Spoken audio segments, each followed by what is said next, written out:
ผาเปียงประสานเสียงพายุโกสายฝนฟาดโยพี่โลดเฟือดฟองกระแสสายทานเททังล้นฝั่งห้อยหวนปวนแต่อุบัติภัยเที่ยงแท้บอกแค่คำขอคนใดห้วยห้องของบึงพัดพึ่งคะนึงไหลลาสัตสาพัดพากลำบากเหนือคำบรรยายเข้าหน้ากาวานสมสารสูญเหียเสียหายชีวิตทรัพย์สินมากมายมาลายในสัวผิดตาเฮือนสานบ้านสองไหลลองพ้นปองแป้ววังน้ำตาผาดใจจนพังความหวังละลางให้ค่าความทุกข์ความโศกอุปาโลกหลอกล้อนเข้ามาทั้งที่ไปปรารถนาสุดปัญญาจะต้านทานไว้อดสาเพื่อแผ่เห็นแก่มนุษย์ธรรมน้อยหนึ่งนับเป็นค่าล้ำถึงยำขาดที่อาศัย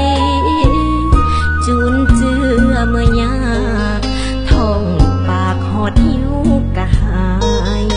เข้าของเงินทองเครื่องใช้แบ่งกันไปน้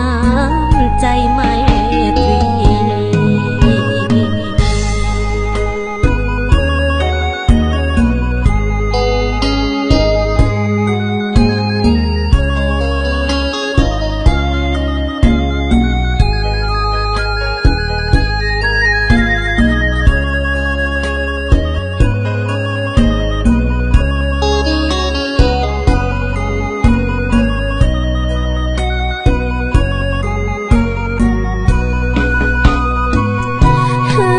สานบ้าน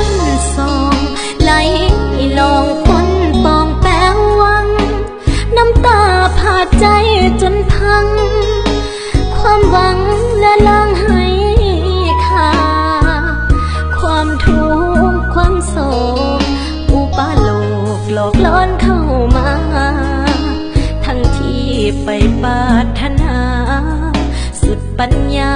จะต้านทานไว้อดสาเพื่อแผ่เห็นแก่มนุษย์ธรรมน้อยหนึ่งนับเป็นค่าล้